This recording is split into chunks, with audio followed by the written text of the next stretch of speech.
science. Suffice it that the blood of 1,000 men and women was spilled in these walls. Limbs twisted and broken, eyes gouged from bloody sockets, flesh burned black.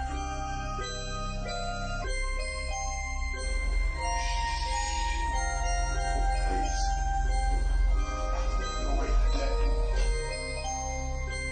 In death, there are no accidents, no coincidences, no mishaps, and no escapes. What you have to realize is that we're all just a mouse that a cat has by the tail.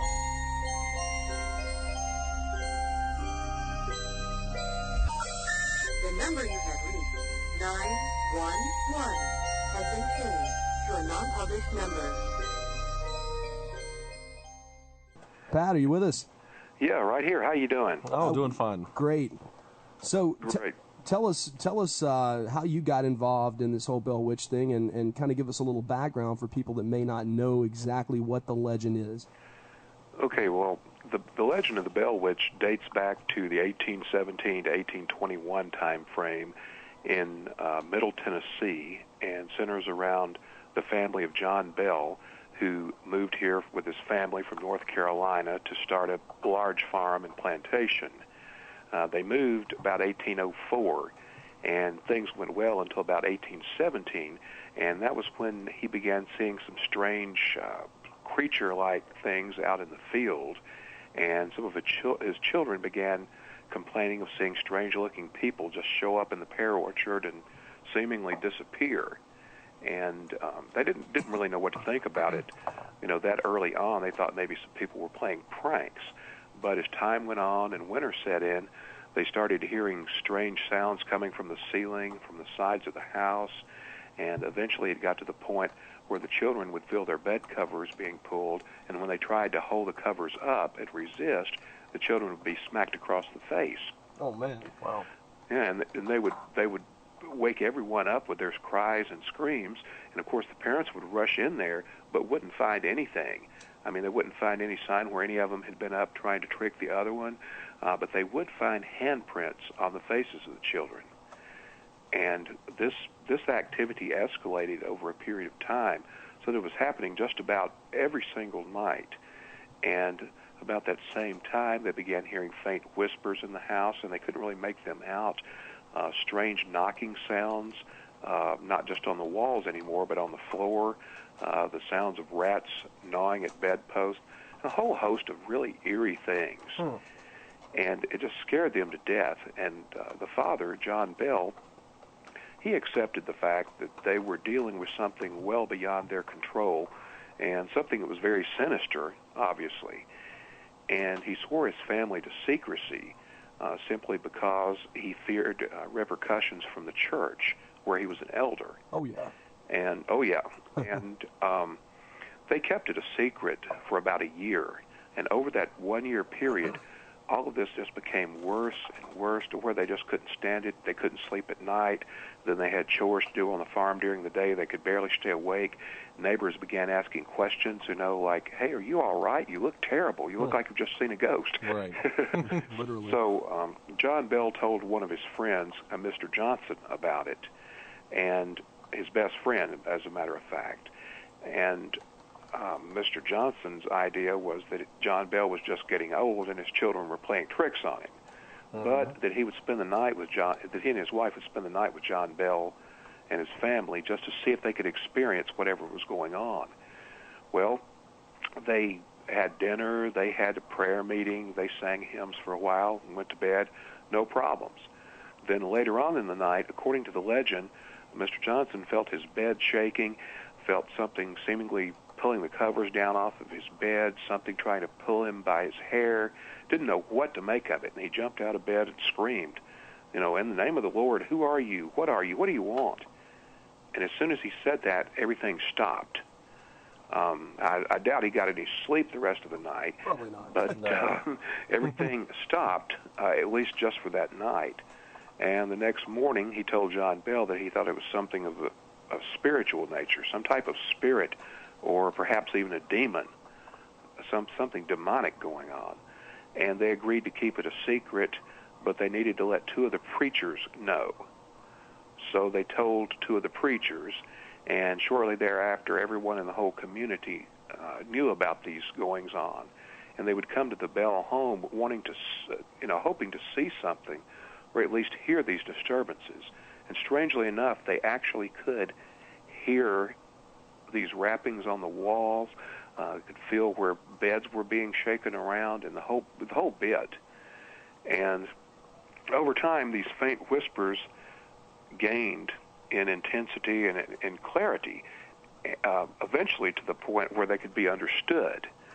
And people would ask these disembodied whispers, or this disembodied entity, who are you? What are you? And it would whisper out different things at different times. It would say it was the ghost of a Native American buried in the woods. It would say it was the ghost of a treasure hunter coming back to look for the treasure. Just a whole bunch of, what I call modern day, a bunch of BS. Turned out to be BS because, according to the legend, John Bell and his sons would go out and try to find these different objects that the entity told them they would have to find to rid themselves of it. Well, it was always to no avail, and this entity would actually laugh and scream at them, telling them they were a bunch of fools for believing them. Wow. Well, about that time, John Bell's youngest daughter, Betsy, began experiencing trance-like episodes, after which she would be slapped on the face, pulled by her hair, have her hair tied in knots, pushed to the floor and everything by some kind of invisible hand. And this kept up. It just kept on and on and on, getting worse and worse. So at that point, it was clear that Betsy Bell was experiencing the brunt of at least the physical violence that this thing was causing. Meanwhile, when one of the preachers asked what it was, it once said that it was Kate Batts' witch, and that it was going to kill John Bell and make him die a slow and miserable death. Wonderful. Yeah, wonderful for sure, especially because there was a crazy old lady up the road named Kate Batts, who everybody thought there was something wrong with her, but they just couldn't pinpoint it. She would go to church revivals and ride on people's backs. She would mispronounce big words because she tried to sound important. On one account, she was telling someone about the consternation or something of the law, and misquoted it as saying the constipation of the law. Just a real crazy old lady. So that was a convenient scapegoat. And everybody started calling this entity Kate, and it answered to that name. Although in my research I found that the real Miss Batts had nothing to do with any of this. Right. But at any rate, Kate kept up with more and more fury all the time, just gained in fury. Sure enough, John Bell became very ill, and his health started declining. He had problems with his mouth and his jaw and his face and everything twitching. And it just went on and on. And meanwhile, as this thing was beating the daylights out of Betsy and spanking the other Bell children, it also started quoting sermons that were preached by preachers several miles apart at the exact same time. Oh, my. And when certain visitors would come to the Bell home, this thing would tell these individual people about their pasts.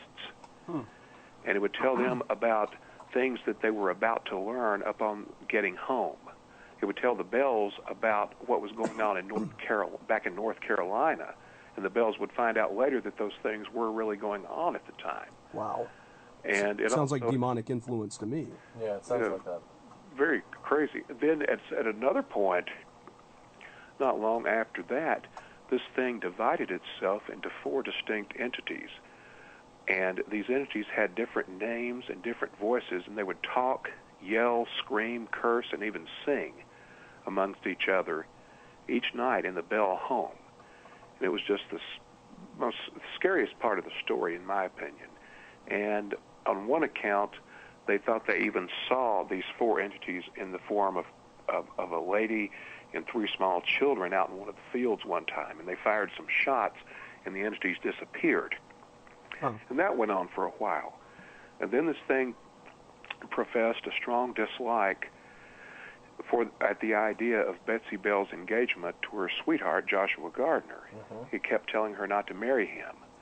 Well, meanwhile, about December of 1820, John Bell passed away, and at his funeral, this entity spoke up and would just scream and scream and scream joyfully about how it finally killed old John Bell and how John Bell was going to rot in hell. And at the same time, the warnings to Betsy about marrying her sweetheart became so intense that finally, I think by around April of the following year, she broke it off with her boyfriend. And shortly after that time, things began to get a little better. This entity seemed to have lost a lot of its power and even intelligence. And then one day, it spoke to the family, or what was left of the family, and said that it would be back in 7 years. And it left, and they didn't hear anything else. And then in 1828, it came back, and basically the same way it initially came, by making the rapping sounds and all that, but quickly developed the voice, as in very quickly, over a period of a couple of weeks, and spoke to John Bell Jr., telling him about the past, the present, the future, civilizations, mankind, and a bunch of other topics. And several important predictions were made that actually came true. And then it bade farewell once more and said that it would be back in the year 1935. Okay.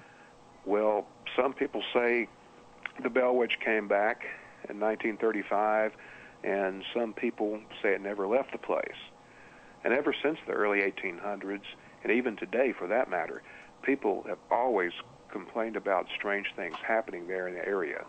So my opinion is, whatever it was that tormented the John Bell family, never left the place. Whatever it is still there.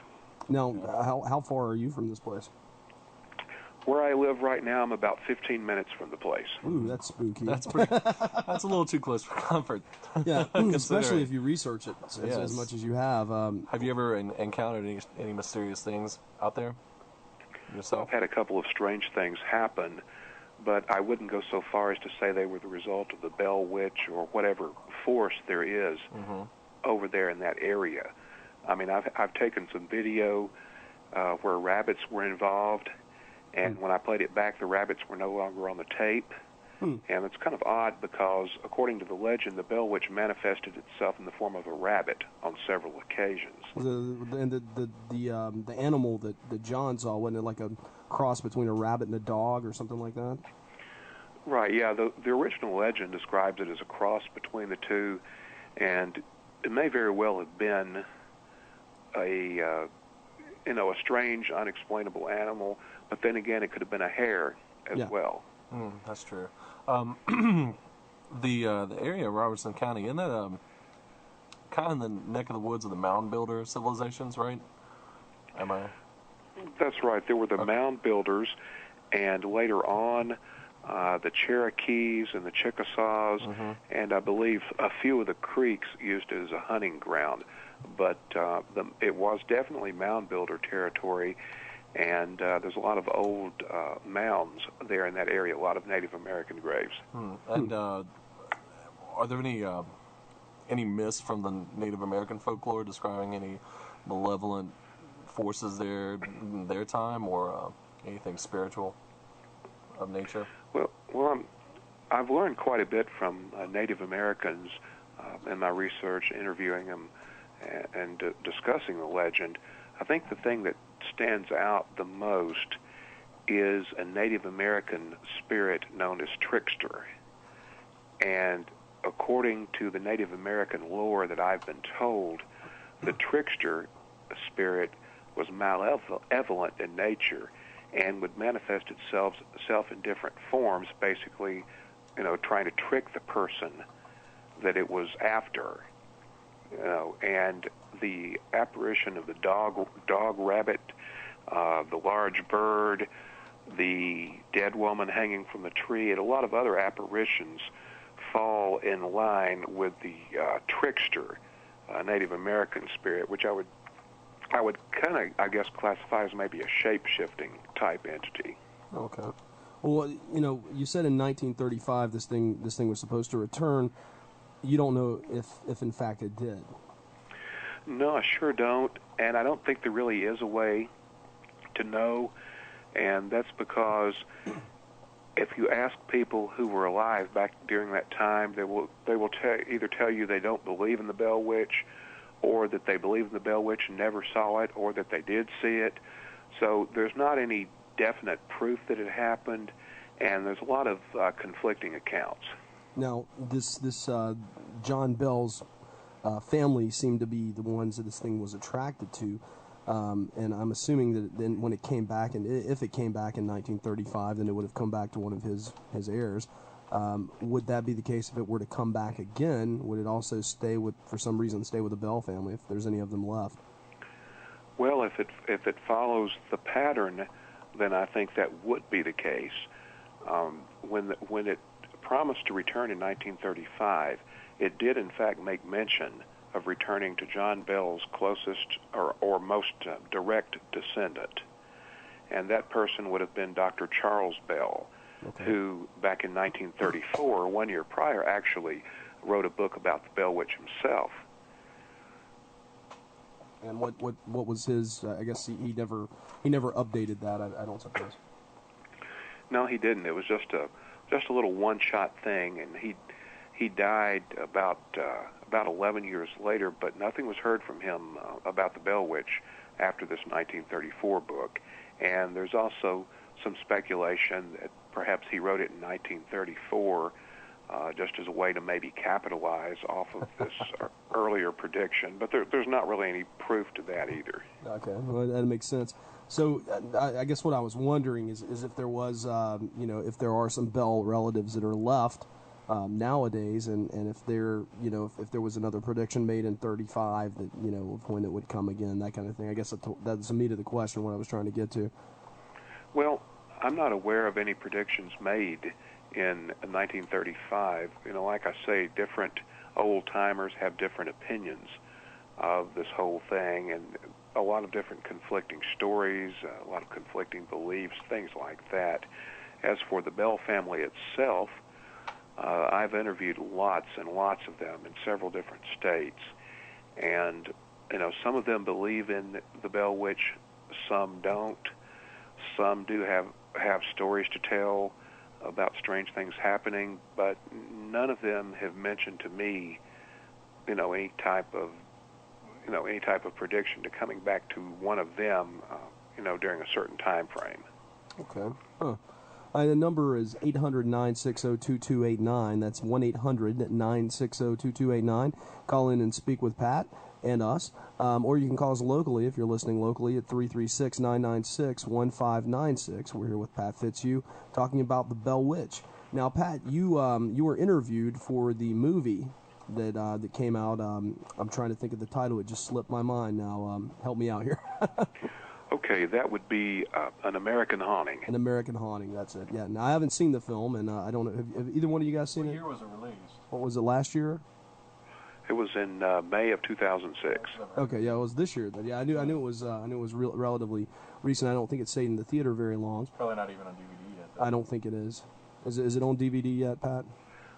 No, that's coming out on DVD on August 28th in the United Kingdom, and I believe it's October 24th or somewhere thereabout in the U.S. Oh, just in time for Halloween. So, yeah, that's great. So now they actually interviewed you on this DVD for the DVD, and asked you about what you thought of the film. Is that correct? Yeah, well, they asked me quite a few questions about the legend, what my opinion is on certain aspects of it, based on my research, and I believe that is supposed to go into I think it's the bonus side of the DVD. So there's a little bit of my footage on their website, where I was interviewed on there too. And like I say, that should be out in October sometime. There was also another movie called The Bell Witch Haunting.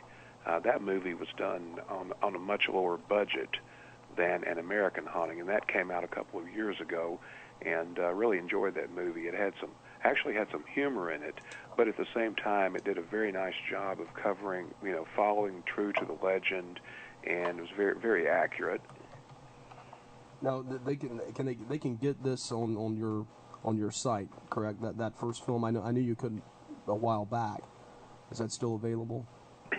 The other movie? Okay. The Bell Witch Haunting film, that's available at their website. It's called thebellwitchhaunting.com. Okay. And my website, bellwitch.org. bellwitch.org, that just has my books on it there. Okay. And you've read quite a bit of books here. Like I said, over 16 it looks like, and 2 of them being on the Bell Witch. Do you have anything coming up that's going to get even more in depth in the subject, or are you leaving it alone for a little bit? No, with the Bell Witch, I don't plan right now on writing a sequel to the full account, mainly because that book has about 28 years worth of research in it. Wow. And I just haven't found anything noteworthy that would really change the course of the story or perhaps solve the mystery. Now, should I find something like that and be able to validate it, then at that point, yes, I would have to do, a sequel or at least some type of update. But right now, I don't have anything else planned on the Bell Witch. Okay. Now, correct me if I'm wrong, but isn't there a connection between the Bell Witch story and Andrew Jackson? Okay. Yeah, the Andrew Jackson story. The way that goes is that, according to the legend, 3 of John Bell's sons fought under Andrew Jackson in the War of 1812. And that, plus the fact that they were all Tennesseans, Jackson knew of them. And when he heard about the disturbances going on at the Bell house, he decided he wanted to make a trip up there.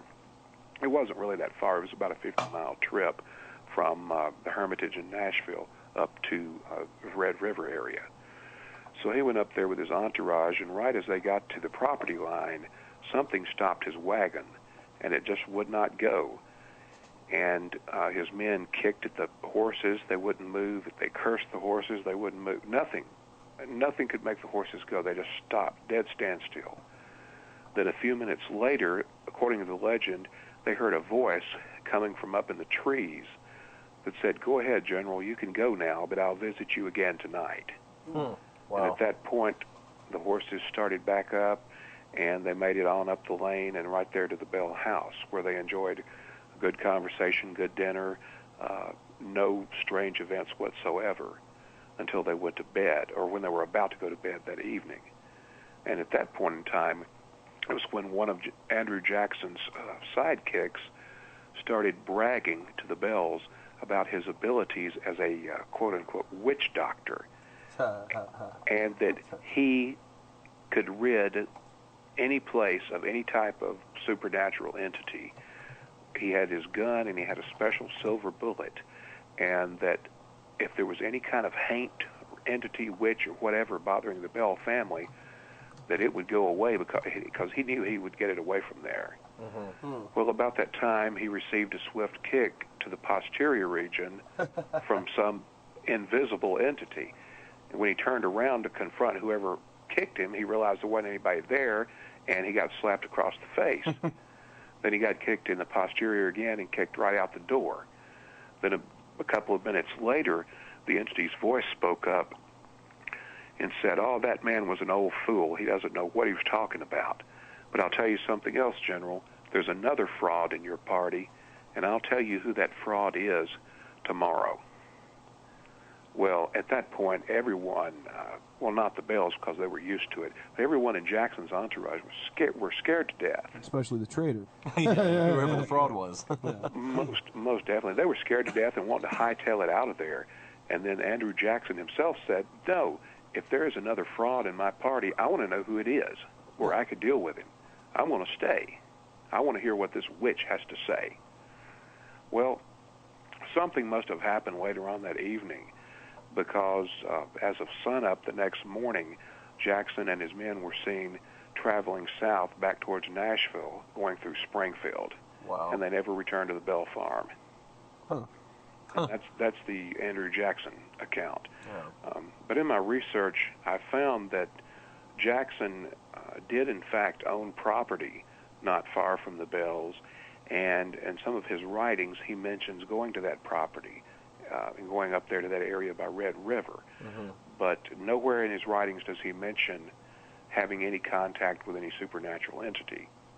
Now, that's not to say that it didn't happen. It might have happened, and he just didn't write about it because he didn't want people to think he was nuts. Right. But still, there is that doubt as to whether he really encountered this thing or whether his name and story were plugged into the legend, just as a matter of convenient credibility. No, we're gonna have to take a short break. Oh, yeah, it's time already. Right here for just a second, but we're gonna be right back with Pat Fitzhugh talking about the Bell Witch, and if you'll just stay tuned, 1-800-960-2289. That's 800-960-2289. Call in and ask a question, or locally 336-996-1596. We'll be right back after this. Every Halloween at midnight, the devil simultaneously appears in two places: the high plains of India and a quiet cemetery in Kansas. It's November 2nd, the Day of the Dead. Two federal marshals report to the small town of Shinbone, Kansas, moments after a tornado warning, to transport a prisoner with no past, no identity. He is known only as Sin Jin Smith. Starring Roddy Piper, Richard Tyson, Jonathan Davis, Kevin Gage, Gary Casper, John Philbin, Billy Duffy, Charles Cyphers, and Eileen Dietz. Check out the movie that critics are calling one of 2007's most anticipated horror films by visiting www.sinjinsmith.com. That's www.sin-jinsmyth.com. St. Jin Smith is a Snapkick Productions film, written and directed by Ethan Detmeyer. Coming soon to a theater near you.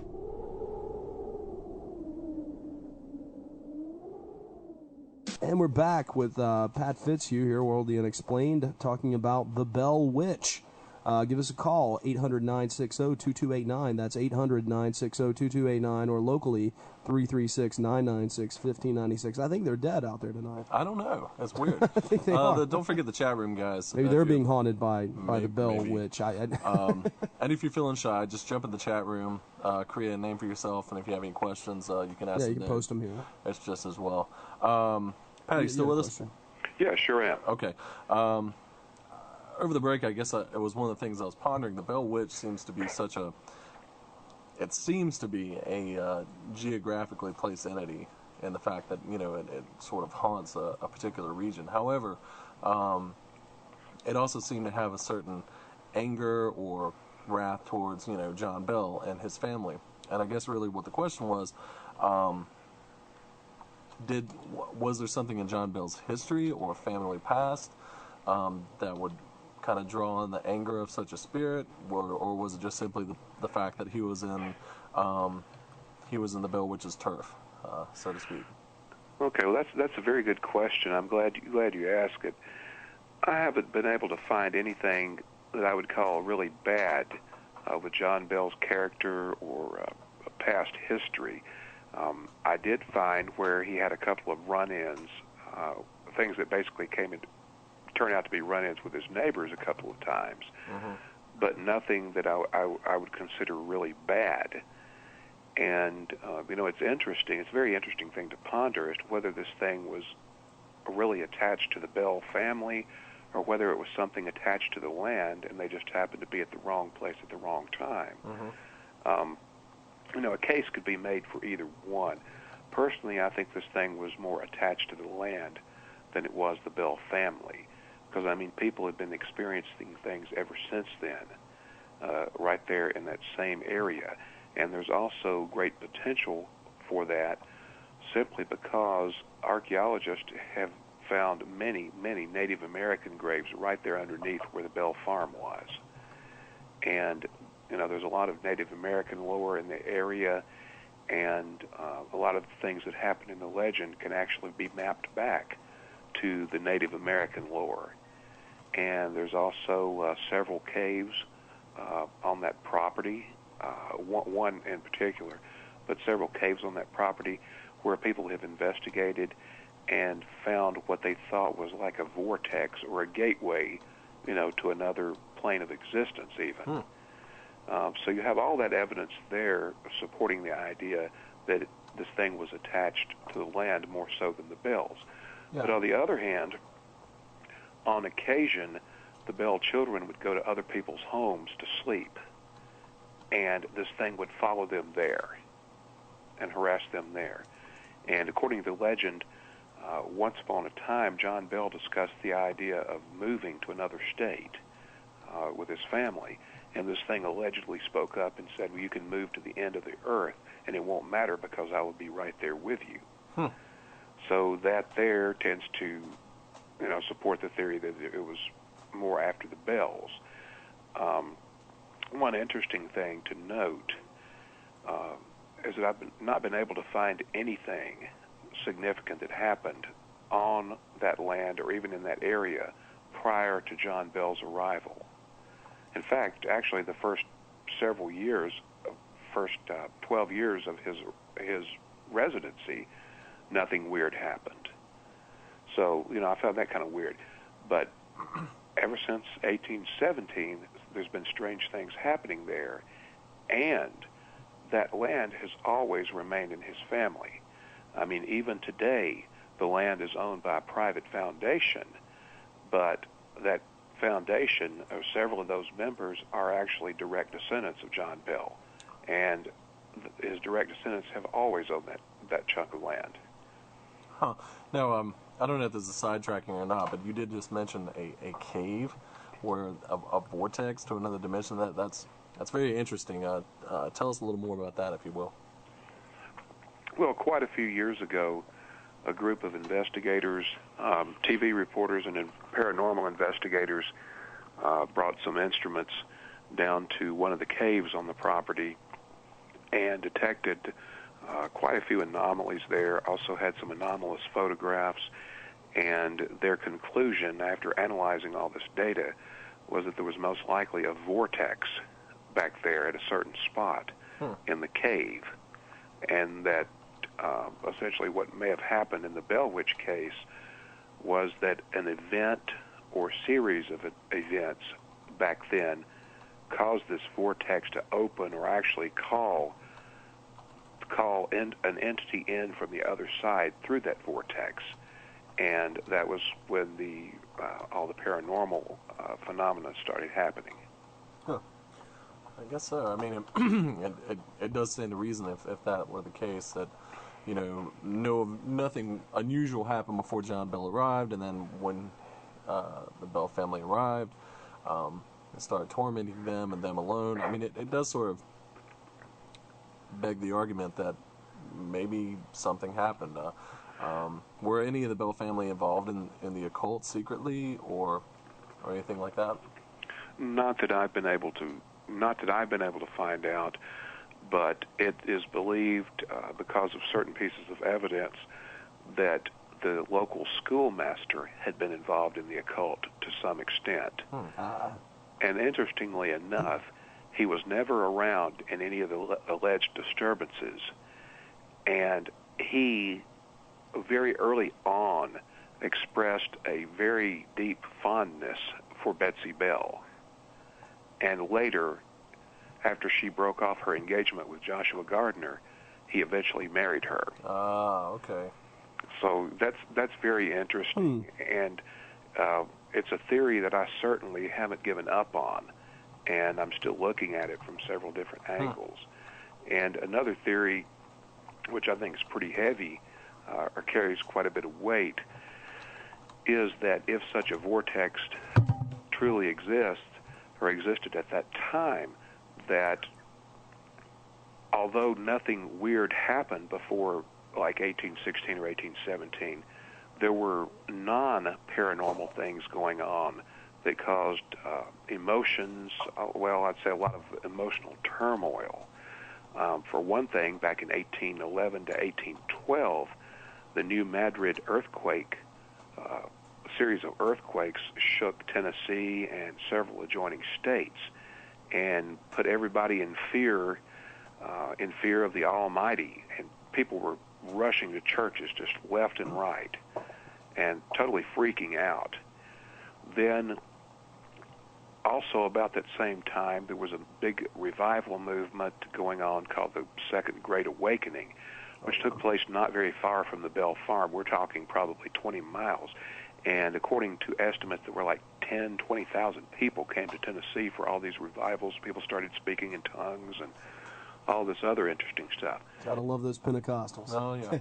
Yeah, and then finally, also about the 1815 time frame, there was a lot of dissension among members of the Baptist Church regarding whether they were going to go under the theory of Calvinism, which has to do with predestination, or Arminianism, which has to do with the theory of salvation.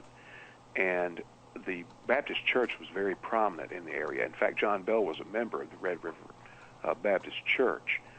And during this time, there was a lot of emotional turmoil caused by this. People were questioning their own beliefs, a lot of arguments pro and con going on about salvation versus predestination.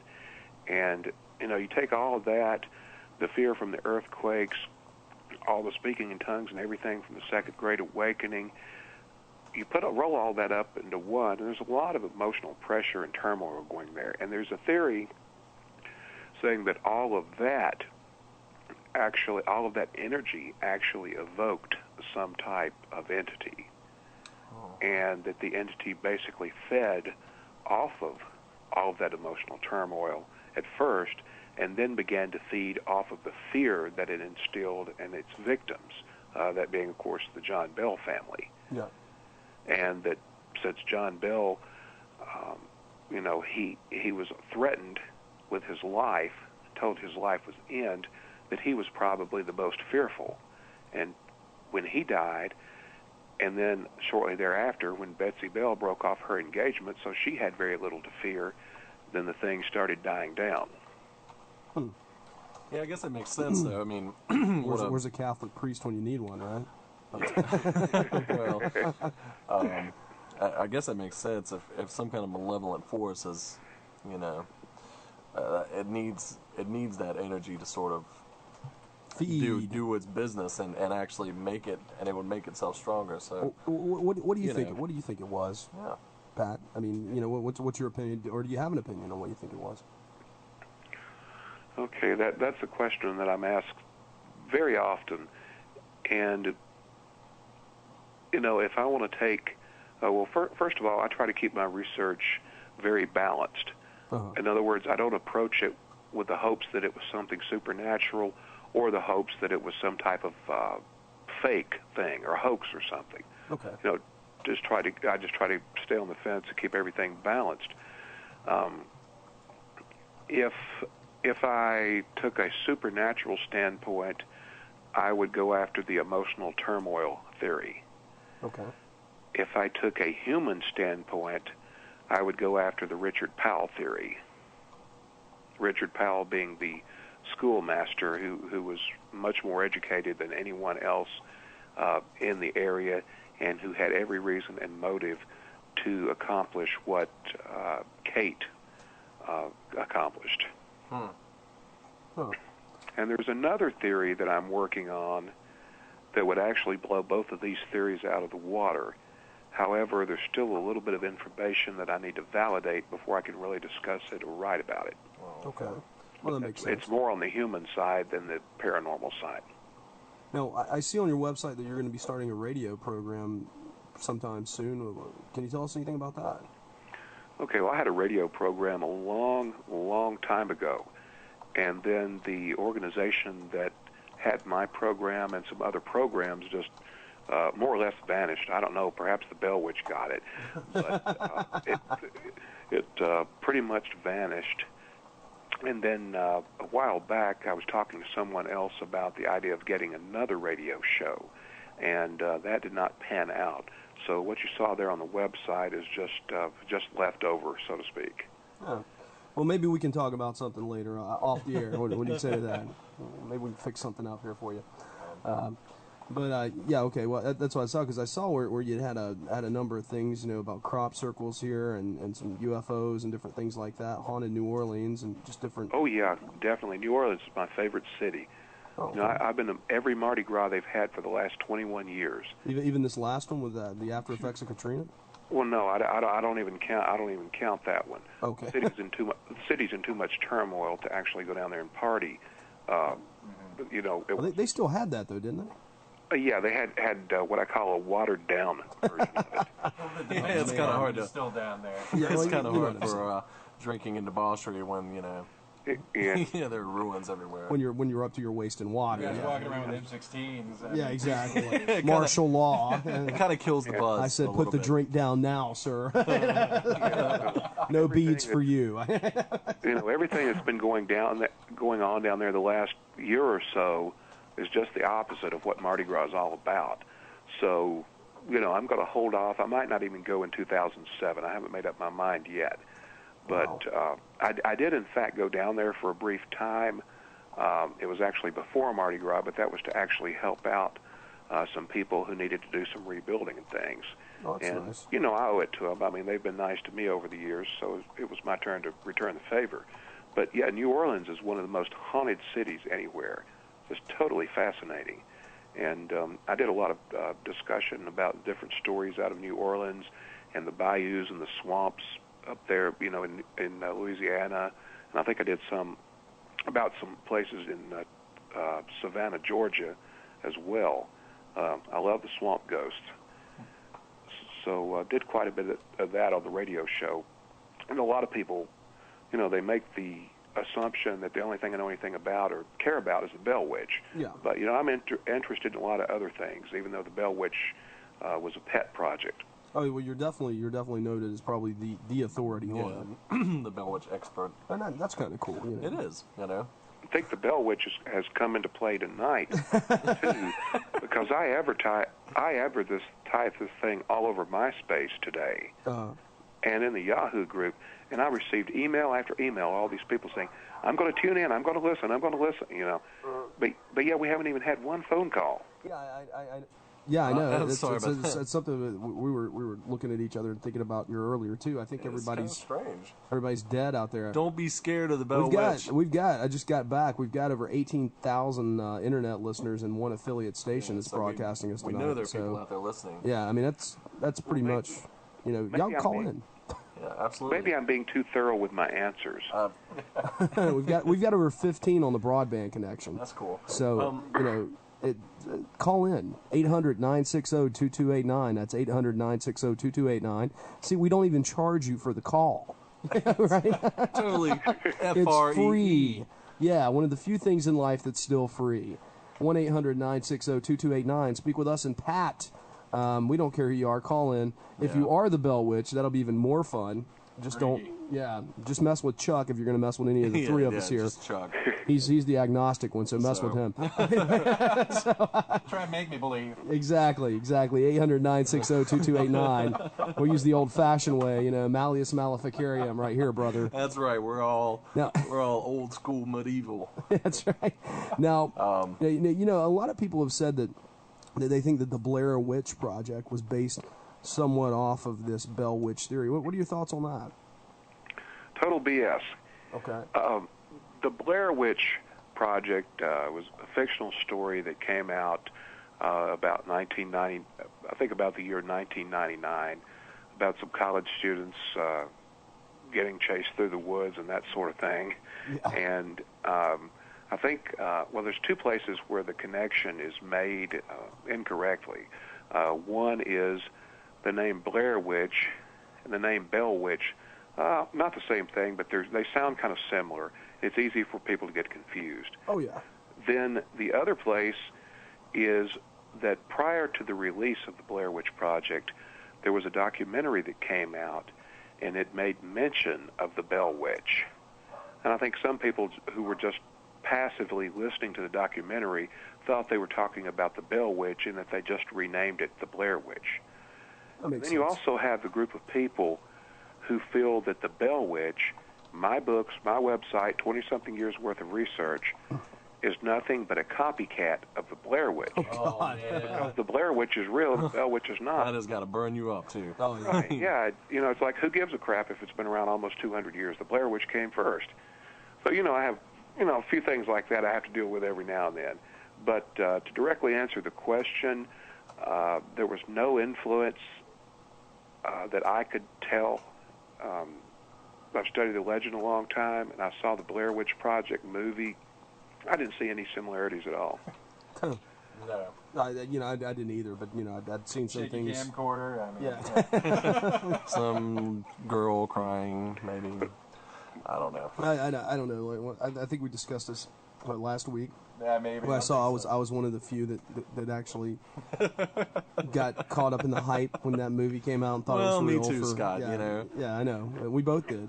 Did you walk out of the theater with that kind of impression? No. Well, what caught me up is how the Sci-Fi Channel, they ran that documentary that's available on the DVD now, and it looks so real, and I'm like, this doesn't make any sense though. How can they do this? We've got a caller here. Caller, you're on with World of the Unexplained. How are you? Good. This is John from Messina, New York. Hey, John. How's John. it going? Hey, good. Oh. You got questions? Pat's got answers. That's right. Fire. Okay. Broke the bell. Which curse of phone calls calling in? Exactly. We hope so. Yeah. Okay. Yeah, I'm curious. Of all the, you said he did 16 books, or was it 19? It was 16 total. 16. What book have you enjoyed the most writing and researching over the years? Definitely the Bell Witch, the full account, because that's the sum total of all my research on the Bell Witch, which I'd mentioned earlier has been a pet project. I became interested in it when I heard my mother tell me the legend when I was a little kid. And then later I found out that there was a family relation. I'm not directly related to that family, but there's an indirect relationship by marriage. So that's what really piqued my curiosity is when I found that out. So that was definitely the most enjoyable book to write. And, I've written books about different things. I've written some travel books and also some books about music. I've been a musician since age 4, so I enjoy music, and I've written about the pitfalls of trying to run a rock band and, the whole bit. I know all about that, man. Yeah. That's right. How long have you been studying the Bell Witch? I first started researching it from, I guess you would call a serious standpoint, back in 1978. And I was very, very young at the time. I joke and say that at such a young age, instead of my mom taking me to meet some girl somewhere for a date, I'd have my mom drop me off at the library instead. I was just totally fascinated by the subject and all the information I could find about it, simply because, unlike a lot of other legends, you can actually find lots and lots of information about the people mentioned in the Bell Witch legend. Certainly. And you can find lots and lots of references to the bell disturbances coming from a whole host of individuals over a long period of time. Right. Have you ever done any ghost hunting? I have been on quite a few what I would call ghost hunts or paranormal investigations. I enjoy it. It's a lot of fun. I don't exactly label myself as a ghost hunter, and I guess that's because I don't have my own EMF meter. But I've been on several ghost hunts, and I've really enjoyed it, and I've learned an awful lot. And in a couple of cases, I was actually scared. So are you a full believer in the Bell Witch and also ghost stories and all that, or are you kind of a skeptic too? I'm both. You're both, okay. I guess the best way I can answer that, and again, it's not really the best way, it's more of, I guess, what I would call a politically correct answer, and that is the Bell Witch, whoever or whatever it was, I feel was very, very real to those who experienced it. That's the only way I could really sum it up. I do believe that there is definitely the supernatural is out there. I believe in ghosts, I believe in spirits, I believe in angels, I believe in demons. But with the Bell Witch, I just haven't seen any 100% solid proof that this thing was a paranormal entity. There's too much doubt cast by human theories. Okay. So I ride the fence on that. Well, John, we're gonna have to let you go here. We're gonna take a break. You got anything else here? We got about a minute. Nope, that's all I wanted to ask, Pat. Well, John, thanks for listening again tonight. It's Yep. been a while since we talked to I know, you. we're wondering how things are doing up there. Yeah. How are things in Messina? Good. Trying to stay out of cemeteries. I understand. That's good advice for anybody. All right, John. Well, take care. We'll talk to you later, buddy. Okay. All right. Bye-bye. Bye. And that was John calling from Messina, New York. If you'll hang tight, huh? I got an interesting story about goblins and graveyards, but okay, maybe some other time. We'll save that.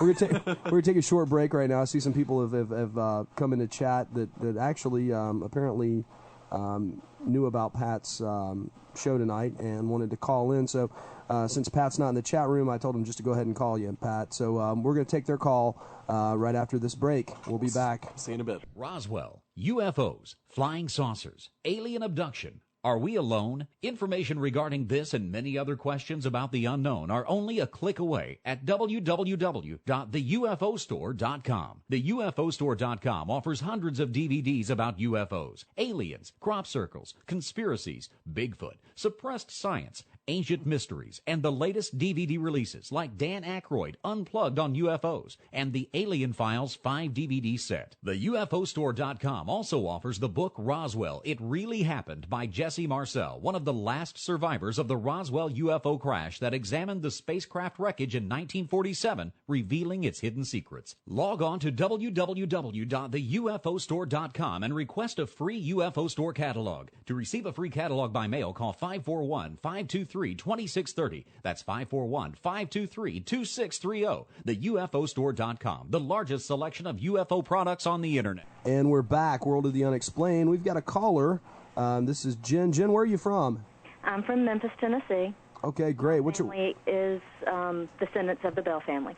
Oh my gosh, Wow. really? That's spooky. Hot dog. All right, well, what's your question for Pat then? I really don't have any one specific question since I have cornered him at book signings and on the internet. But I just loaned out his book, The Full Account, to a girlfriend of mine. And she's getting a lot out of it because she did not grow up with the story like some of us did. But the theory that you have in there for who old Kate is, where she came from, what her whole purpose is, you haven't gone into that much tonight. I was just wondering if there was a particular reason or if it was just too complex or if it was because of your research you're still doing to find another option. Well, actually, all of the above is correct. I think it mostly, the theory in the book mostly centers around or goes back to the emotional turmoil thing as the initial part of it. Now, when we get to the part of where we're talking about a spirit engaged in sorcery by summoning and commanding different paranormal entities to do different things at different times to achieve a higher level of spirituality, then we get into what we call one of my 8-hour lectures, which, with PowerPoint presentations and all of that. But so that's why I just left it, at the emotional turmoil thing, for the purpose of the interview. Okay, so I thought it might be because of the complexity and so forth. No. How close are you a descendant to the Bell family, Jennifer? Direct. My mother's maiden name is Bell. It's through her father. Do you know of anything that's happened since then? Have you had any strange things happen to you or anything like that? Or amongst your family? I lived in a haunted house for 5 years, but it had no connection to the Bell Witch at all. Oh, okay. It was just a little girl who was playful.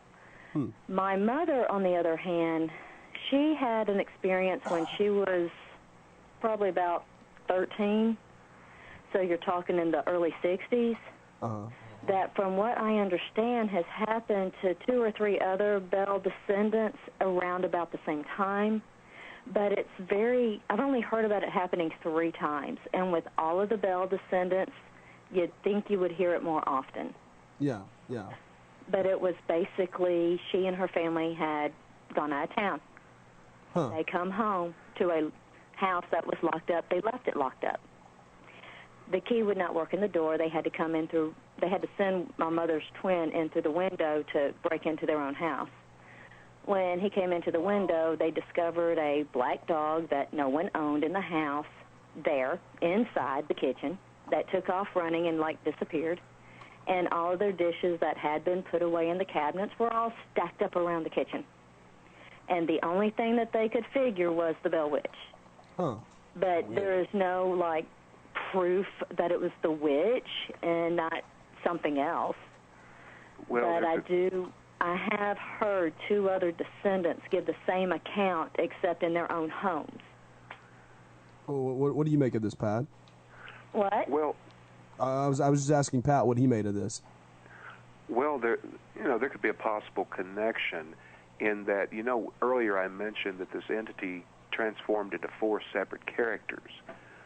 The names of the characters were Hypocrisy, Jerusalem, Mathematics, and Black Dog. So that's interesting there. On the other hand, a black dog, especially in British folklore, was usually some type of omen, omen or something, signifying something bad going to happen. Very unlucky thing. So, it could have been either one. Okay. Wow. Well, Jen, thanks for calling in. We're going to let you go, and we're going to open up the lines again. Okay. We appreciate it. Oh, yeah. Thanks, you Thanks too. so much, Jen. All right. See you online. All right. All righty. Wow, black dog, huh? Black dog. What a strange grouping of names. Yeah. Mathematic. Yeah, and interestingly enough, Black Dog spoke in the same tone that the entity normally spoke in, which was a shrill, high-pitched tone of an old lady. And Black Dog was the commander of these other 3 entities. The other 3 entities, 2 of those spoke with the tones of little girls, and one entity, Jerusalem, spoke with the voice tone of a little boy. And the hierarchy there is, it's kind of noteworthy because in a lot of theories about demons and demon families, there's an actual hierarchy in place. And another thing that I failed to mention earlier is that the entity would constantly argue the scripture with preachers and anyone else who would argue. No matter what scripture a preacher could quote to this thing could quote another piece of scripture to use against it. Like it had a mastery of the scriptures. And if you look at some written opinions about demons and demonology, demons supposedly are masterminds of knowing the biblical scriptures. Oh yeah. Yeah, it's sort of like know your enemy. You know what I mean? No. Are you a Christian? I was raised in the Christian church. Actually, I was raised in one church. I went to a private school that was part of another church. It's very, very long and drawn out, my religious beliefs. Okay, so you're not going to answer my question directly. That's fine. Which question was that? No, I just asked if you were a Christian today. I just wondered what your religious beliefs were. Well, yeah, I did. If you don't want to talk about it, that's fine. I'm not going to. No, that's fine. I do believe in God. Okay. I'm not what I would call an overzealous Christian, and that I do understand and recognize that other people have other beliefs, other religions, other deities, and things like that, and they certainly have a right to, and free from my ridicule or anybody else's ridicule. Oh, yeah. So, I have very good friends who are Christians. I also have equally good friends who are Wiccans. Oh, yeah. So, to me, freedom of religion is freedom of religion, and, it's a personal thing. Yeah, well, I was just curious. Yeah. Right, because, I figured you were probably going to be a Pentecostal since I made that, Pentecostal crack back. Yeah, you would have to. Oh, no. Okay, good. I'm not a Bible thumper or serpent handler or anything like that. Scott's notorious. Heck, like I say, I've been going to Mardi Gras for 20 years. Yeah, that's true. That should have been a hint there, right? But no, we were just curious because it sounds like the kind of stuff you hear from a demonic kind of encounter, Yeah, I mean the scripture, quoting, arguing, and the just tormenting, the group, kind of like Legion, the whole idea of like it's a collective thing, but at the same time, like a mockery of the Trinity, 3 in 1. Oh, 4 and 1 in that case, I guess. Well, I guess that or 4. So I don't know. It's really strange. Yeah. No, there's no. For those of you that are in our chat room, if you haven't seen this, there's a Fox News story that's up that one of our chat room buddies posted, and it's really weird. It's like a picture of this like dog werewolf creature thing that they found is actually dead, and they've got photos of this thing up. You should check it out. It's really creepy. Yeah. Maine mystery beast possibly killed by a car. Sorry to go off on the tangent like that. Huh? Yeah, it's Associated Press. Yeah. I mean, there's pictures of this thing, and it looks like a dog when you first look at it, but then when you look at it again, it looks kind of like a. Oh man. Yeah, it looks like a gorilla dog cross, some kind of like wolf creature. It's really odd. Are you online right now, or can you be online, Pat? No, I sure can't. Oh, okay, I was going to say you should jump in our chat room here. You know, we're having a lot of fun. Well, wish I could, but I'm just a poor old dial-up user. Oh man, a researcher with dial-up. What's wrong here? What's going on? I'm using my phone line for this. Usually when I do the serious research, I go to the library and use their computer there you go. cable modem type access. Right. Now, we were talking during the break, and we found out that you almost finished law school there with a semester left. That's amazing. There's a lot of research and writing that goes on there. I'm sure that helped help do what you do now. What was your? Did you do undergraduate in like English or anything like that, or history, or? No, actually, it was accounting. Really? Okay. I started out in pre-law and dropped that and went to accounting. Huh. All right. Well, but that works. The legal research, some of it helped, understanding some of the terminology. Like during my research, I had to research a lot of probate records, real estate records, that sort of thing. I'm sorry. But that was pretty much it. I don't have to, shepherdize cases and cite them in blue book form or anything like that. But the research, like on the real estate and things like that, it came in handy. I don't know what year you went, but now it's all on the internet, thank God, and you can even shepherdize the stuff online. It's wonderful.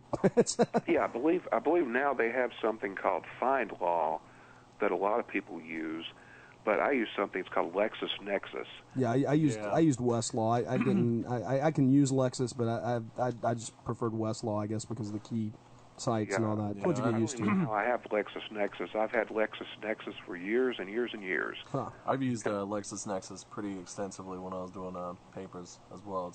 I think it's. Well, you're talking about the legal portion of it. Yeah, I know. Well, I'm just saying. 800-960-2289. Didn't mean to cut you off there, Trent, but I want some more callers. I know you guys are out there listening. 800-960-2289 or locally 336-996-1596. Call and we'll talk about the Bell Witch or whatever else is on your mind. Now, you said you did some music. Did you play in rock bands?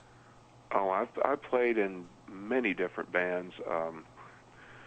I've played in different bands. I've worked as a backup musician. I've toured around the country, several dozen times.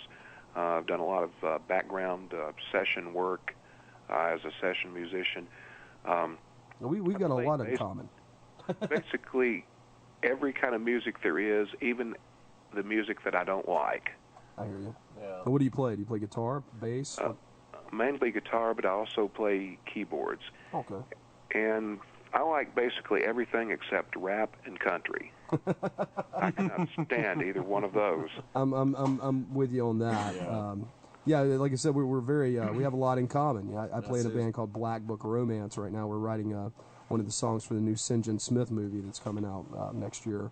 And I've toured with Clutch and Megadeth and all kinds of bands years ago. Days of the New. Yeah, Days of the New. Forgot about them. Yeah. I played with Skid Row. And we met Dave Mustaine. Yes, we did meet Dave Mustaine. That was interesting. And slowly we deviate from the path of the Bell Witch. Yes. Okay. So now let's get back on the Bell Witch topic. But yeah, that's very interesting. Are you playing any? I'm going to continue on this topic down this road for a second. Do you play currently? I'm sorry. I could talk music all night. Right now, I'm not performing with anybody. A couple of years, I did an entire CD. It was nothing but keyboards. I did the drums, everything on the keyboards. Oh wow! Big production project and everything. It was called Electro Fits. It was pretty cool. Right now, I'm just doing a little bit of writing. Of course, practice my scales each night and all that. And usually, when I jam around, I play. Usually something along the lines of Metallica or something like that. I prefer the real fast hard rock. All right, maybe a metal hard rock. Seven Dust fan?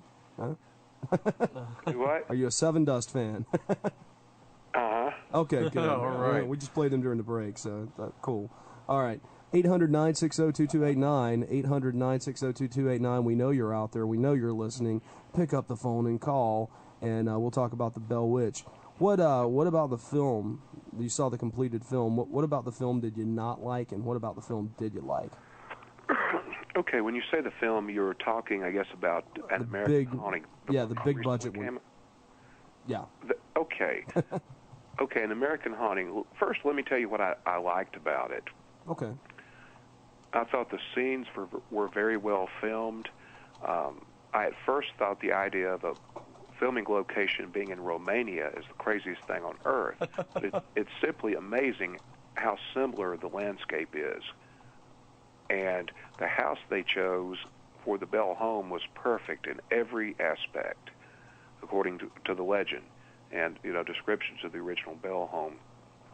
Like I said, a lot of their shots were very good. Special effects were excellent.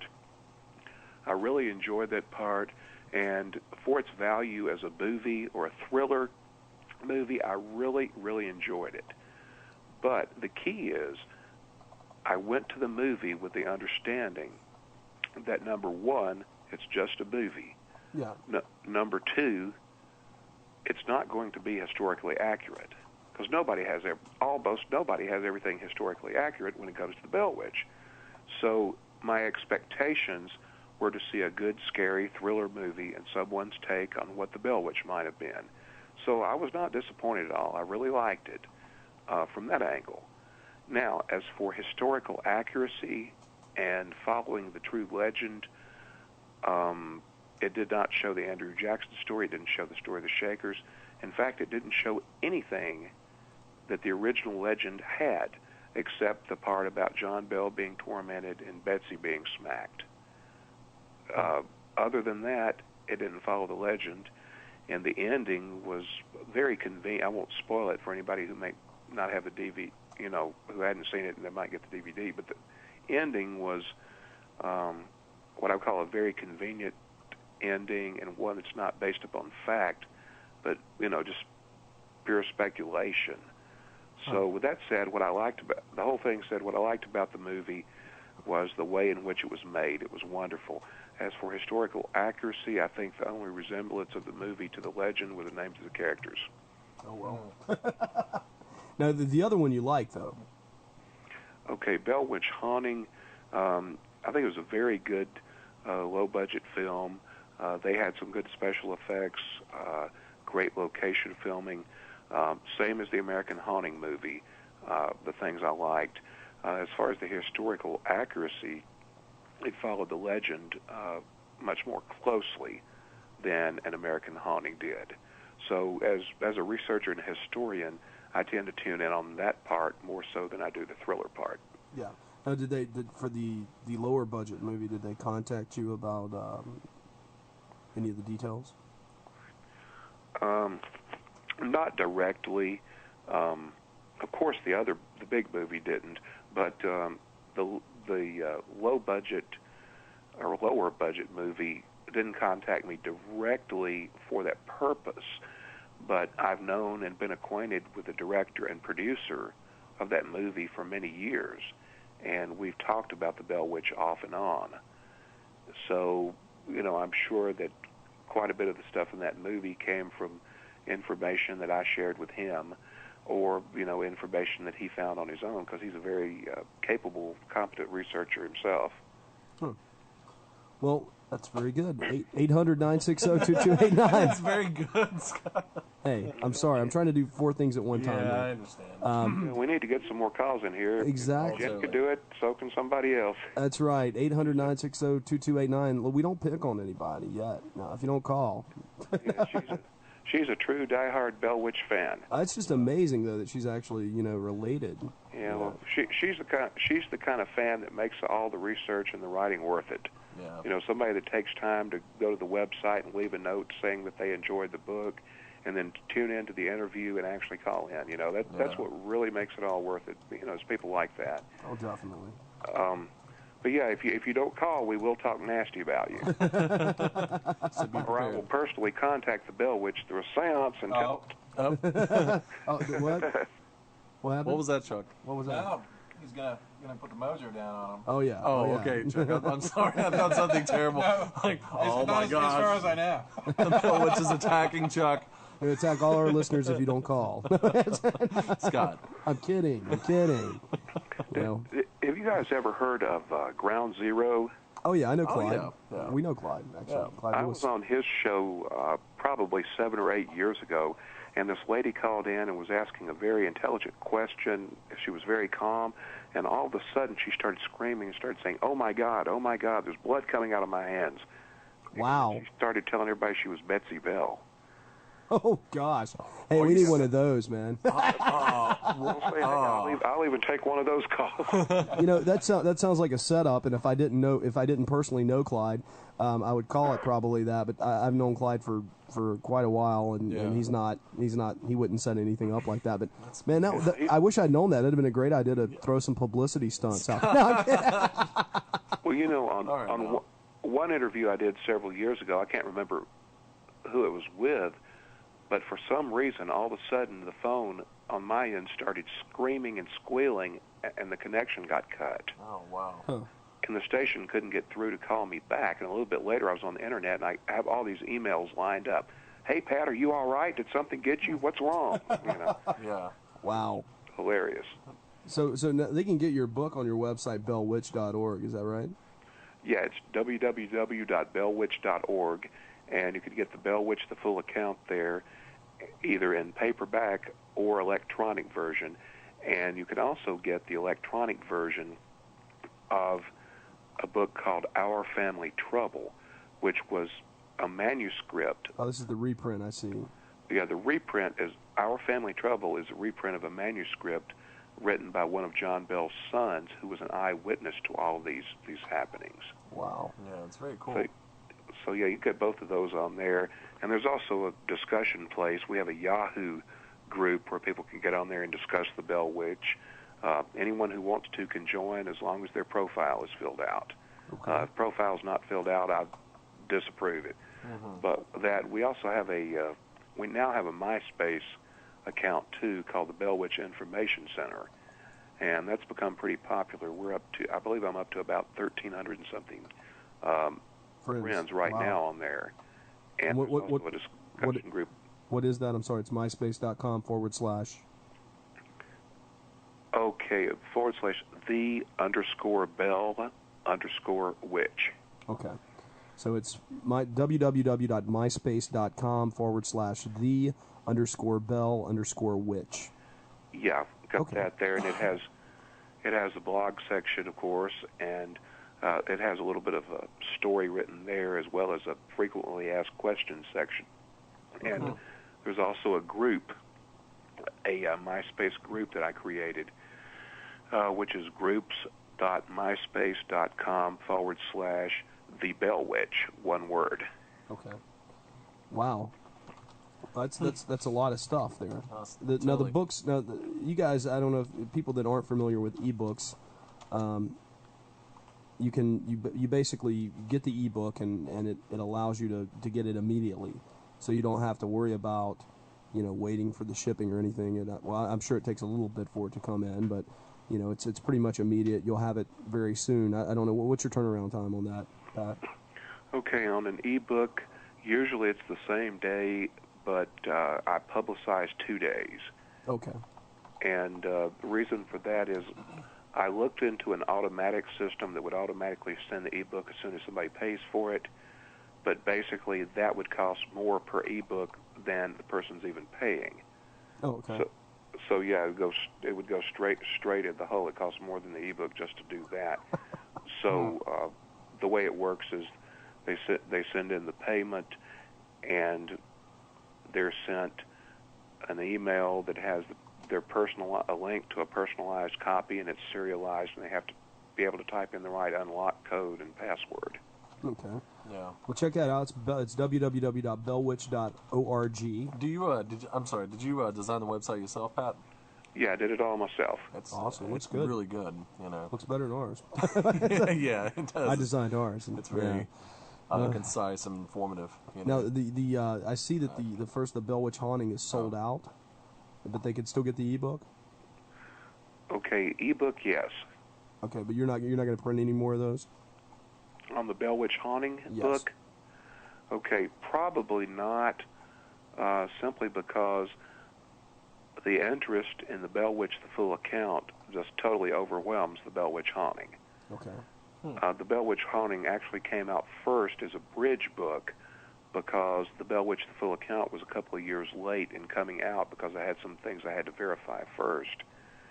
And also I'll note that the book called The Bell Witch Haunting is not the same as the movie called The Bell Witch Haunting. Okay. They're two totally different things. I mean, they're about the same subject, but it's not like the movie was made from the book. Now, how many copies of this thing have you sold, the new one? Which one, the new one? Yeah, the full account. Oh, I don't have that information with me right now. I'd have to look on the computer. I know for about the first 2.5 years, it was available in all bookstores, and then after that, I carried it just strictly on the website. And I think probably in another 5 or 6 months, I'll probably put it back out into bookstores. Just depending on how the personal finances are looking. I understand that. So, is this something you didn't go through a publisher on this? This is a self-published. On the Bell Witch, the full account, that's published through my own publishing company. Okay. Which is called the Armand Press. And the main reason I did that is I didn't want to wait 20 years for it to be released, only to find out that somebody else is writing. I wanted to make sure to get the message out that I wanted to get out. Oh, yeah. And that's really the only way you can do it. Now, in the case of some of my other books and things, I've had other people publish them. But my Bell Witch books, I'll always do my own publishing on those. Oh, that makes sense. All right, we're gonna have to take a short break. Oh yeah, last one. And last one of the night. So you got 30 minutes to call in. Actually, about 15. But give us a call, 800-960-2289. We'll be back with Pat Fitzhugh right after this. Sacrificing millions of dead brain cells so you don't have to. This is Omni Sound.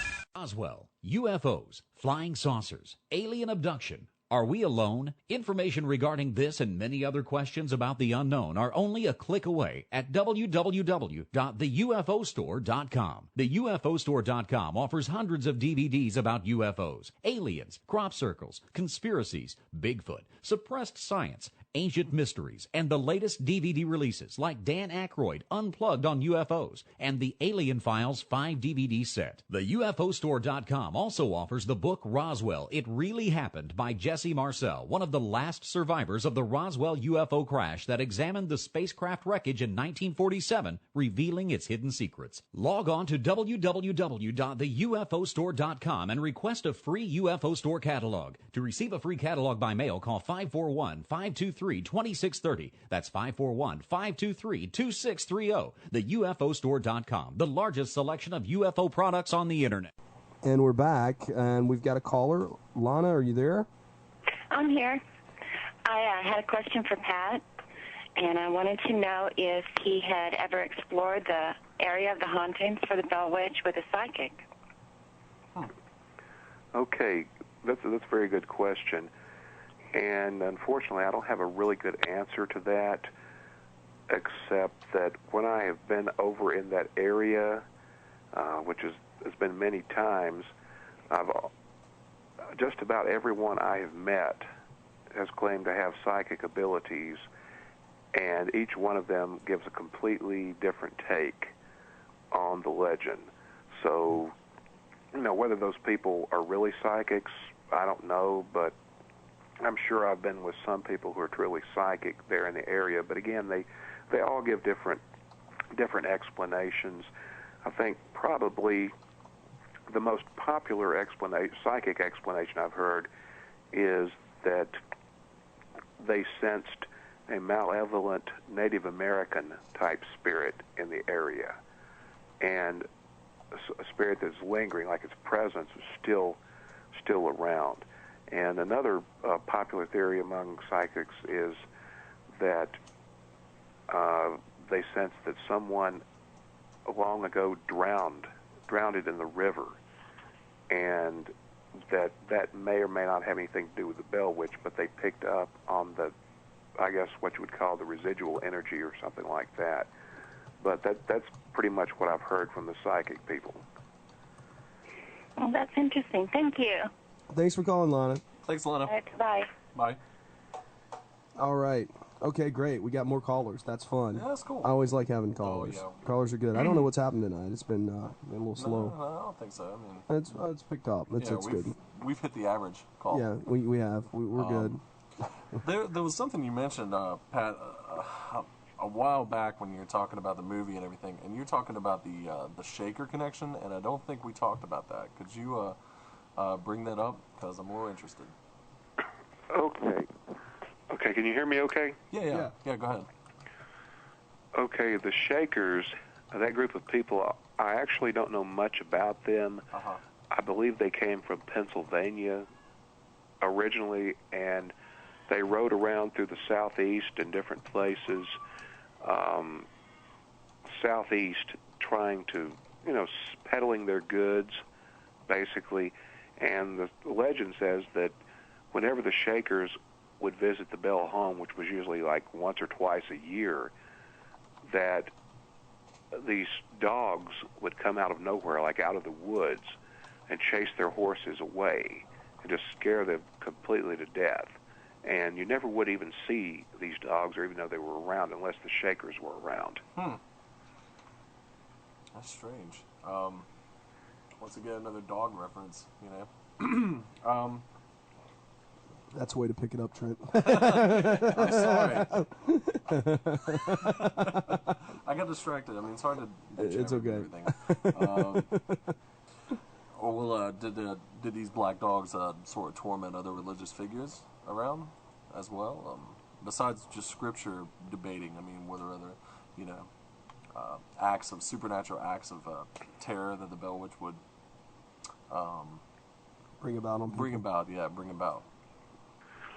Well, in one case similar to that of the Shakers, there was a man who was summoned to the Bell house to try and exorcise or do some type of exorcism, even though he wasn't a priest or anything, or do some type of ritual to rid the area of this entity.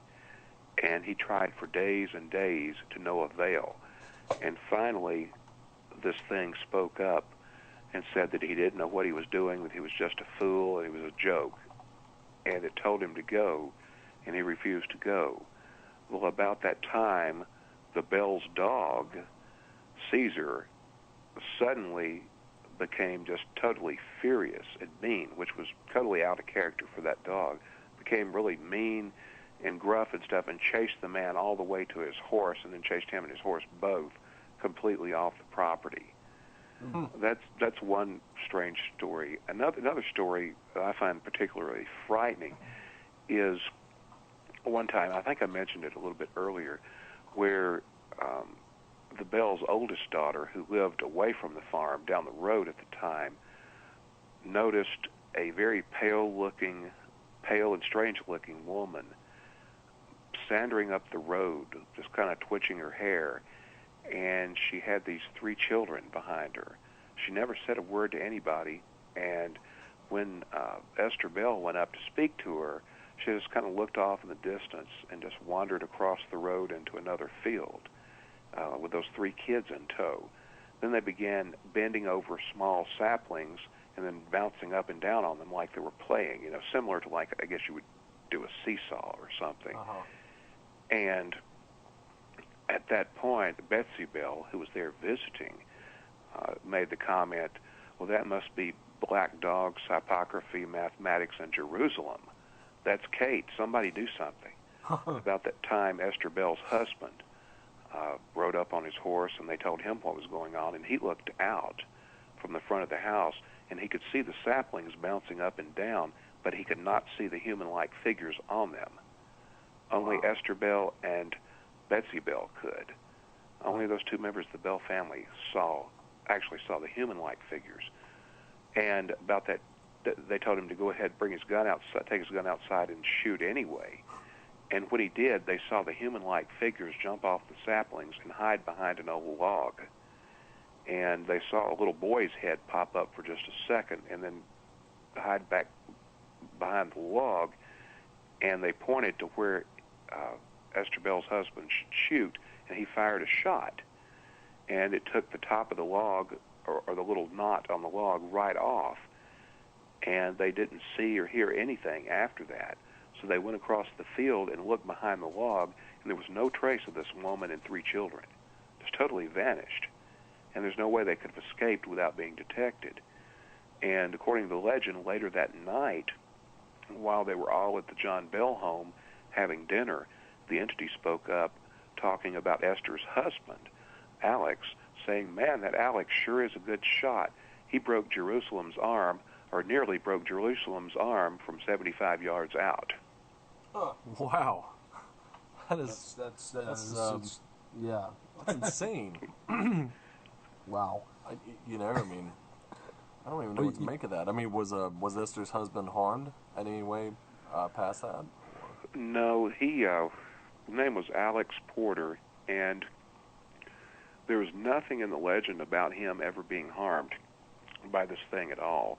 I think he was like a lot of other members of the community in that even though he couldn't see the apparitions, he did in fact hear the voices and, experience being slapped and pushed on and hit when he visited the Bell home, though.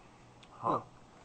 Well, we've got 1 minute here, so we're going to give you the last word, and then we're going to get out of here. Well, we're not going to get out of here. We're going to do our little end of night spill with our little game show where we give stuff away. But anyway, you got a minute. Go for it, Pat. Give us a good closing statement here. Okay. Well, like I said earlier, the Bell Witch story is very fascinating, and I think the 2 main reasons are, number 1, you can actually find information about the characters. You can prove that they actually existed. And number 2, the legend has withstood the test of time. It's been almost 200 years, and no one has come up with an acceptable explanation yet. And I think that's just really amazing. And like I said earlier, whatever it was, whoever it was sure real to the people who experienced it back then, and is still real to the people who experienced that or similar things even today. So, I don't think whatever it was or is has ever left the place. And what I'll try to do, if anybody has any questions or anything like that later on, I'll try to get on the website, maybe in your chat room, maybe in my chat room over on the Yahoo group. I don't know, but I'll see what I can do a little bit later on in case anybody has some questions. And they can email you from your site, bellwitch.org, as well. Is that correct? Right. They can click on the comment link, and that will send an email straight to my inbox. Okay, that's awesome. Fantastic. Yeah, completely private email. Yeah. All right. Well, Pat, it's been a pleasure. This is clear one of the more fantastic ghost stories I've heard in a long time, Pat, and we appreciate you coming on the show and talk about it. Well, I'm glad to do it. I've had a lot of fun here tonight. That's and answered a lot of really good questions and talked to some really great people. Yep. All right. Well, thanks so much, Pat. We appreciate it. We'd like to have you back sometime. Okay, sounds great. And you guys have a great night. Thanks. You do the same. Take care. Okay, bye. Bye-bye. Bye. Whoops. That's a way to be on the ball, Chuck. I was trying to be on the ball. I was getting the other one. There we Gotcha. go. All right. We're all good there. That story about the lady and the 3 kids, that was really cool. Yeah, that was pretty cool. I don't know what this thing is, but somehow I don't find myself going to Robertson County, Tennessee. Late at night. Late at night. Okay. It's going to be time for the crack house, guys. You know how this works. Here's the way it works. We play this cheesy theme music, which we haven't played in a long time. Then you call in. You call in. We're going to play it tonight. Okay. Chuck's going to play it in a minute. Then you call in, and what happens is we have 5 questions about our next week's guest, and you see if you can answer how many you get correct while I'm out of the room. And then, we do the same thing. I come back in and see how many I can answer right, and then whoever answers the most right wins. And what we've got tonight in the Crack House box is we've got the 9 DVD set of Interview with an Ex-Vampire. Thank you. Interview with an Ex-Vampire. Sneblin. As a $40 value, guys and girls. And we're going to give it to you Free. If you can win. All you have to do to call in or to play the game is to call in and answer some questions with us. That's 800-960-2289. Once again, 800-960-2289. I'll say it again in a minute. Go get your pens out, write down the number. If you don't want to do that, go to the front page of our website, worldoftheunexplained.com, and the number's up there, 800-960-2289. Call in, and we'll play the game. We call it the Crack House, and we're going to go ahead and play the theme song for it. Once again, one more time, the number's 800-960-2289. Hit them up, Chuck. That's the wrong one, Chuck. What are you doing? What are you doing? It's right here. It's right here. Oh. It's right here. Yeah.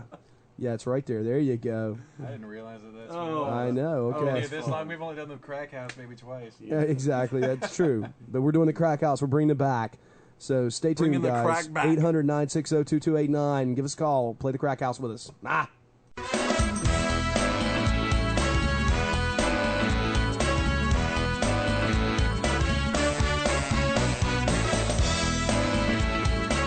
Ladies and gentlemen, and those of other persuasions, lock your doors and hide your valuables, because it's time now for another exciting round of the game show everybody's talking about in abandoned alleys everywhere. It's the 1-2 Crack House $2 Pyramid. So give it up for the tycoons of trivia, Jay Scott and Trent Lackey, who every week give away their stuff to some lucky listener.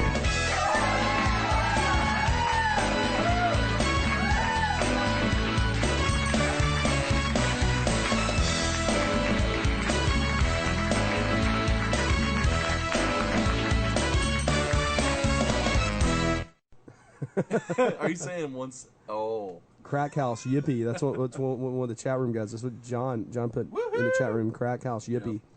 All right. Dead a Crack House. 800-960-2289 or locally 336-996-1596. The topic tonight, by the way, and I don't think we got it, was next week's guest who wrote the book, Ahriman Gate. I guess that's the way you pronounce that. Ahriman. It sounds something from Hebrew. I don't know. I feel like I have to do that. Yeah. Chuck, you're an expert man, on those things. them lines are just lighting up tonight, aren't they? Well, then, you know. Don't make us take the Crack House away again. Come on, Bill Sneblin's 9 DVD set. Yeah, 9 DVD set, interview with an ex-vampire, guys. It's free. We're going to give it to you. All you have to do is call in and play the game. Play the game. Are really what is that? Sanford and Son, baby. Okay. Da, da, da, da. We'll listen to this until we get a caller. Oh, yeah. Okay. Well, that's fair enough. 800-960. Yeah, there's actually lyrics to this. I don't even know what the lyrics would be, Chuck. Wow. At my dump, yeah, at my dumping. Scott, let's not do this. I got all kinds of stuff on couches, the lawnmowers, yeah, used tires, yeah. I love the ripple, baby. I didn't even know what I was starting. What? Yeah. Woo, woo. I just did a Will Smith version right there. Will Smith. Yeah, that's right, man. He does the same, like, four things. Look, that's woo, woo. It is, but it's funny. It sounds like a night at, like, tea time, you know? I think we've done this, actually, at some point. What? Yeah. 800-960-2289. 800-960-2289. Locally 336-996-1596. I know you guys want to call in. Woo, woo. Please, somebody call in and make him stop. Scott. Somebody saying this isn't Sanford. This is the Sanford and Son remake 06. It's because you didn't know the lyrics. Oh yeah, I'm sorry. You're the lyric master. Somehow apparently. Quincy Jones is going, what? And he's calling a lawyer right We're now. getting sued tomorrow. Actually, maybe 10 minutes, because that's how powerful the man is. Oh God, You know? that's right. Fair use, brother. Fair use. That's what we're standing on right there. We got some. 800-960-2289. Oh, come on, guys. We got 8 minutes left. You got 8 minutes to play the crack house. 8 minutes to play the crack house. Bill Sneblin's 9 DVDs. 9 DVD set. You can't get that anywhere. What? You can't get that anywhere? Yeah, you can, but it'll cost you $40, man. You pay $40. Yeah, plus shipping and handling, man. It's like $39.95 plus shipping and handling. We're giving it away. We're not even charging you shipping. Nothing. We're just giving it Just to you. here it is. Here it is. Yeah. You open your mailbox there.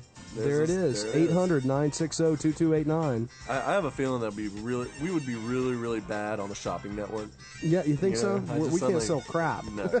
You can't give it away. We can't even give this away, man. This is sick.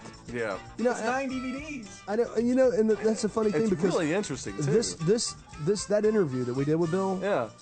We have had the most downloads right now. I think it's up to like 160 some downloads, and that thing's only been up for like a couple weeks. So there's some people out there. Yeah, we have like why is this not playing? 20 some thousand listeners live or something, 20, 30,000 Yeah. plus another 150 some downloads, and it's stupid. There are people out there who want this DVD set, and all they have to do is answer these 5 questions with us. Yeah. very simple It'll be questions. fun. We're not they're going to make fun of you. They're so easy, and they're about the Armand Gate. Yeah. You know. All right. Well, let's see what time. Okay. We've got 7 minutes, guys. You got to make this work for us.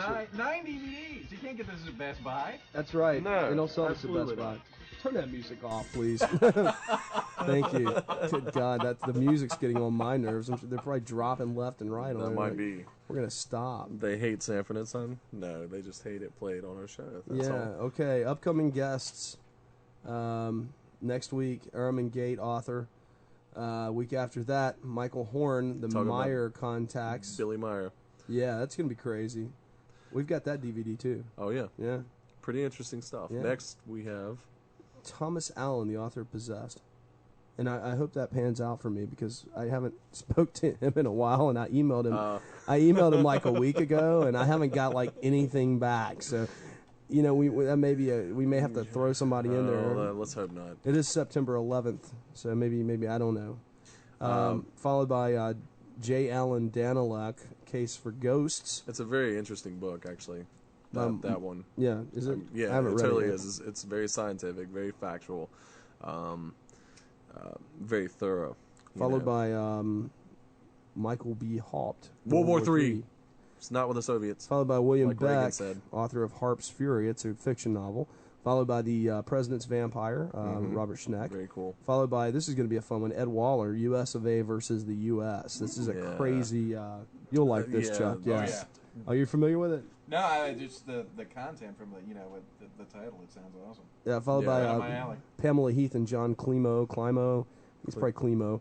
She's an MD, actually, and he's a PhD, and the book's called Suicide, What Really Happens in the Afterlife, Channeled Conversations with the Dead. Very interesting. Followed by Stanton Friedman. Stanton Friedman, people. That's right. Stanton Friedman. I'm sorry, I'm really excited about that. There's a picture. I'm excited about all of our guests, but I mean, that was a surprise today, Scott, when I was looking on the website. Yeah, and you saw Stanton Friedman. Yeah, I didn't know. Oh, we've got a caller.